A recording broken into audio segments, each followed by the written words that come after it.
My husband was overweight. He was a 350-pound doctor.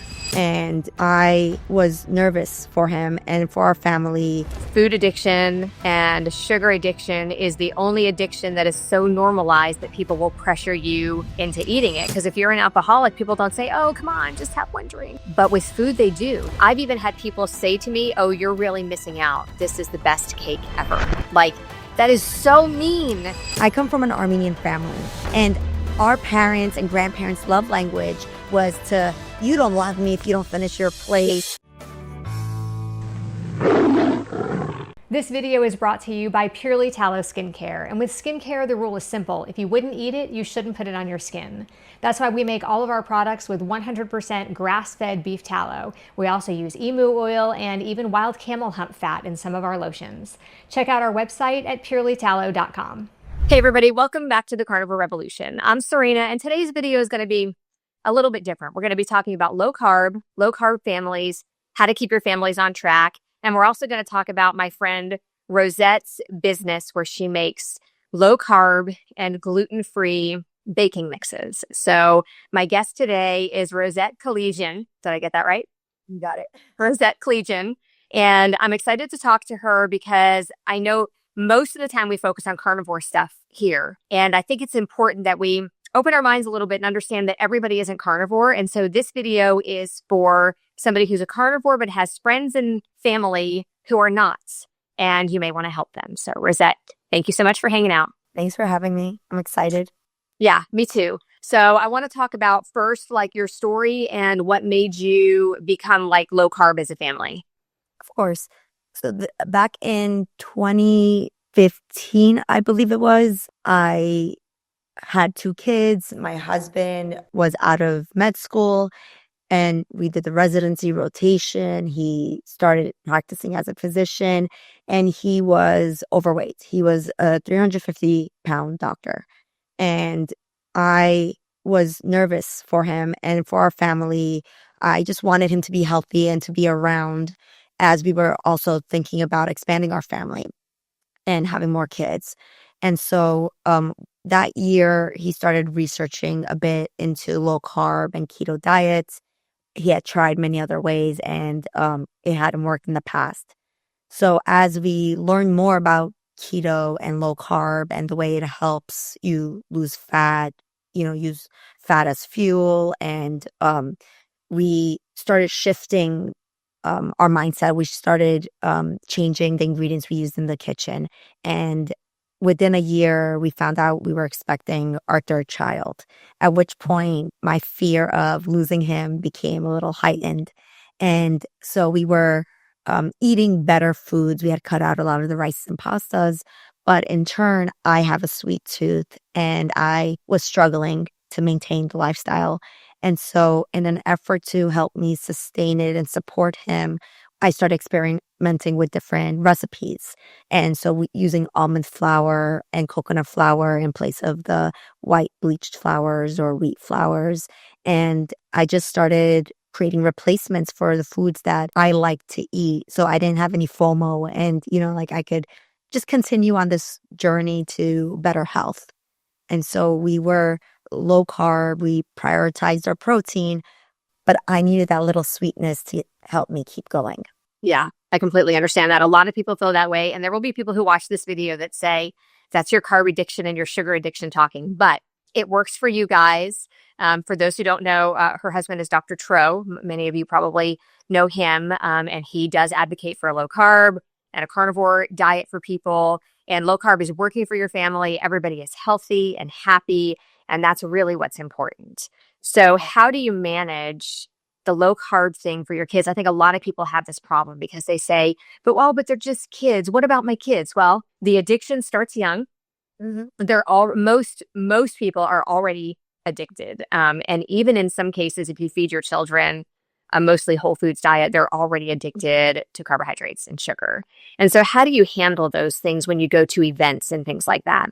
So this was hardest for our oldest because he was about 4.5, 5 when we started this journey. And so he had already been exposed to, the goldfish and the Cheerios at the time. Mm-hmm. And it was a lot easier for the 2-year-old and then the, newborn, because that's just what we did at home. We just had real food. I stopped making big extravagant meals, and it was like a protein and a salad or a protein and a veggie. And this is what we're eating. And so when we go out, our rule is, they're older now. So we have a 13, 11, and 9. So they know what the food does to their body, how they feel when they eat certain things. My daughter had eczema, and she recognizes when there's flare-ups or not based on the food she eats. And like Halloween, Thanksgiving, Christmas, usually she has flare-ups just because there's more activities at school that promote sugar. There's a lot of parties. So when we're out of the home, we allow them to have whatever's on the table. We ask them to prioritize the protein before they go to the sweets, desserts, breads. But are at a place right now where we're hoping that they have the education and understanding how the food responds to them and how they feel after it. And we don't control it as much outside the home as we do inside the home. And so we have seen lots of benefits. Again, like I said, my daughter cleared eczema, acne. They're preteens, so acne is a lot better when you don't eat the sugar and the carbs. With our youngest one, who's very hyperactive and just constantly bouncing off the walls and loves to jump around, we make sure we prioritize food at the home. Like every morning he has 2 to 3 eggs for breakfast because he needs that clarity to get through the stress day.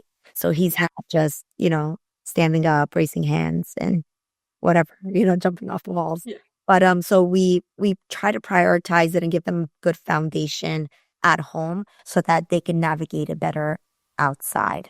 Yeah. So it's kind of the 80-20 rule. I feel like a lot of people feel like you have to be absolutely perfect. And sometimes that's just not possible or necessary, especially if you don't have lots of health concerns and everybody's at I don't even want to say a normal weight, because normal weight is way overweight these days. So if people are at a healthy weight and they don't have lots of health issues, I think for a lot of people that 80-20 kind of thing is going to be okay.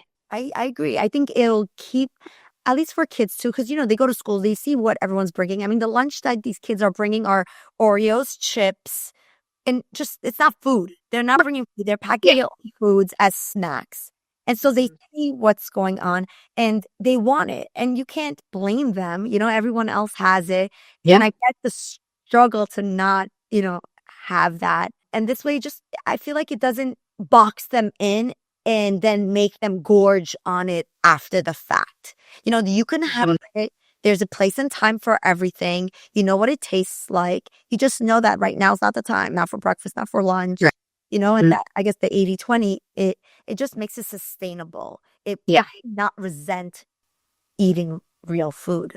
Yeah. And I think what you said before about kind of teaching them, if we make sure that they understand and they have the basics and they have that understanding of what those other foods, they're not even really foods, what those other foods can do to us. And then if you let them see the consequences of their actions, if you don't normally eat those things and then they have them and they realize that they feel really bad afterwards, or they realize that in the moment even it makes them jittery or, sometimes upsets their stomach. And, then I think they have the opportunity to choose that when that comes up at different places like family gatherings and parties and things like that. Correct. And honestly, I think the key, especially if you have younger kids, is be consistent with it, because now the older ones recognize it and they see the food and they're like, I want that. And they say, I want that, but it doesn't make me feel good. So I'm just not going to eat it right now. And it's interesting to see that conversation from my oldest to the youngest, because the youngest is still in like, I want mode, doesn't understand completely yet. And so he's still in I want mode, but the older ones, it trickles down years at this point, So it just be consistent in making that commitment to your family, I think, is key. Yeah, I think it's really important. We have kids who can't have wheat in our house or couldn't when they were younger. And it was neat to watch that progress as they got older and realized, well, I know what this does to me. Like I remember a point when she was maybe 10 or 11 and she would say, can I have that? And I would say, well, you know how it makes you feel. And if it keeps you up tonight, don't come knocking on my door. No. That's up to you now. You're old enough to decide if you want that. and you know that that's going to keep you up, then that's on you, and she would either choose to have it or not. She's an adult and she makes her own decisions, but she chooses not to eat gluten very often at all because she knows that it makes her feel bad. Yeah. No, I think that's the most important lesson for the kids right now. Yeah. Because it looks good and other people are eating it. It's not really feel good. I think trust your parents a little bit, Yeah. Right, sir. You're there. Just trust the parents. Yeah, absolutely. Yeah, but it's exciting because with the mixes, so from that finding replacements in our house, we noticed that at the time there weren't a lot of options in the market, right? So we created baking mixes. We put them in a bag so that you can take it home, put it in your pantry, use it when you need it, when you have guests, gatherings. And in turn, I was able to create a line of mixes that allow our kids not to necessarily feel left out because they could still eat a chocolate chip cookie. They still get like cinnamon rolls. They still have pizza or bagels or whatever it is in the home. And so it's not necessarily I could never have it or I'm missing out. It's no, right here we're making you a cookie. And flavor is such a big point for me. Like I don't make anything that I would not eat and I have such a picky palate. So when I say chocolate chip cookie, it tastes like a chocolate chip cookie. It's not like a low carb cookie. It's not a sugar-free cookie with the eye roll. You know what I mean? Yeah. It's meant to be a true replacement and fill that flavor profile that you're used to so that you get that like sense of fulfillment almost. Again, some people like go cold turkey. This is not for me. Yeah. But if you have that craving, sometimes people crash their entire plan on one craving. Yes. Why chance it? Hopefully you have a mix or you have a replacement and you enjoy that one moment and then you go on your way and you continue your health journey, That was the whole intention behind it. So the kids don't feel left out. There's family gatherings. We bake them and we take them with us. So there's options for all of us. And a lot of the time the family or friends don't know that it's, free or keto. And it's the first thing that goes on that dessert table. So it's not as big of a deal as maybe it used to be. I think we just need to normalize the language around it and understand the benefits to, going carnivore, keto, low carb. Yeah. And I think that, and a lot of people, we talk about this a lot in this community, in the health space, that food addiction and sugar addiction is the only addiction that is so normalized that people will pressure you into eating it. Because if you're an alcoholic, people don't say, oh, come on, just have one drink. Oh, come on. If you're an alcoholic, people don't do that. But with food, they do. They will pressure you and say, I've even had people say to me, oh, you're really missing out. This is the best cake ever. Like, that is so mean. That is so mean. Even if I'm just trying to watch what I eat, that is not nice to say to me, oh, you're missing out. You're the one eating the toxic food with a pretty label on it, the toxic ingredients that, aren't even real food. You're the one eating that. Don't pressure me into eating it if I'm trying not to, for whatever reason. I 100% agree. It's so that's a point where I had a little bit of trouble because it was a little nuanced. I come from an Armenian family. And me and Tro are first generation here. And our parents and grandparents' love language was to feed us, and it was, you don't love me. And it was all meant with kindness and a good place. You don't love me if you don't finish your plate, or no, eat more. That's not enough. We want you to eat more. But it took years to understand that they also came from countries where they didn't always have access to these foods, or they didn't always have food availability. And they when they made food, it was in gatherings where they were celebrating and it was, made from love. And so it's interesting because I was like, but you have to eat the food I made. It was just making that mind switch from that still care about people and make better foods for them and not eat the plate, eat everything. I still care, but it was hard for me, especially when we started learning about food addiction, that you don't have to eat all of it. You don't have to eat if you're not hungry, if you can't pronounce the ingredients on the labels, don't eat it. If you don't know what's in it, you could say, I'm sorry, I'm not going to eat that right now. It's a huge culture shift, and it's not always easy to learn the way to communicate no thank you when it comes to food and family. Yeah, the fact that you don't clean your plate doesn't mean you don't love the person, and it doesn't mean you don't like the food. It just means your portion was too big. Yeah, it's just so much more, but it's a whole shift in thought that I don't. There's so many different layers in all of this, like Yes. switching ingredients and going carnivore, keto, low carb. It's easy, I think, to do the pantry cleanse or the shopping application that is the hardest, and then the application in social gatherings is really really difficult. Yeah, I agree. And I had a friend the other night tell me that she thinks carnivore must get boring and that there's like this layer of inconvenience to it. And I'm like, I have never once been inconvenienced by carnivore. I mean, honestly, is it a little bit hard sometimes when I'm at a family gathering and have I fallen off the wagon? Absolutely. But it's not hard to follow. And I don't find it inconvenient at all because there's always a fast food restaurant around that has burger patties. Every function we've ever been to in the 4.5 years I've been carnivore had meat added, whether or other animal products, whether it was a meat and cheese tray or steak or burgers or like everywhere you go, people are serving meat. So it's actually the easiest diet I have ever done. I've never been to a restaurant. I mean, I was vegan for a little while, but other than that, I've never been to a restaurant that didn't serve some sort of meat. So I just figure it out. You know, I've never had a problem with carnivore that I can remember. And I tell you, I 100% agree. It is the easiest lifestyle to lead because, I mean, my kids, especially my daughter, loves meat. And you just take the meat, you throw it onto the grill if you have a grill. Your kitchen is clean. Yeah. See a lot of like servingware. Yeah. And you just cook it on there and you serve it. And Yeah. if flavor. So my other issue with carnivore, and it's not an issue, it's maybe a little, I don't know, but I love flavor. And I like charcuterie, right? I like little flavors, like different things. Yeah.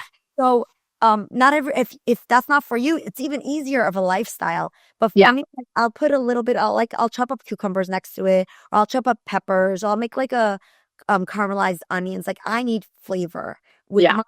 but it's the easiest lifestyle because Yeah. hopefully just butter, salt, meat on the grill. Yeah. You're good. It's yeah. Yeah. It's amazing. I mean, Yeah. I feel the same way. Okay. So you guys check out Rosette's brand. It's actually called Rosette's. And what's the website? it's rosettesmix.com. Okay. So you guys check that out. The reason I wanted to do this video was, like I said before, I just feel like so many of us struggle with, there are so few options out there for healthy cookie mixes and healthy, bread mixes and roll and all of those kinds of things.